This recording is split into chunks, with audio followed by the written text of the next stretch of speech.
The question is, how can chiropractic adjustments help carpal tunnel syndrome?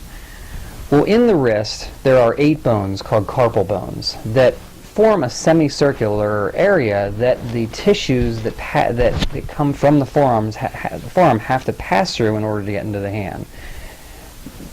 A component of carpal tunnel syndrome can be pressure and pain associated with the tunnel, and chiropractic manipulation can help relieve pressure on the carpal bones. It can help gently mobilize and move the tissue to help ease pressure on that area. So that's how chiropractic manipulation can be very helpful for patients with carpal tunnel syndrome.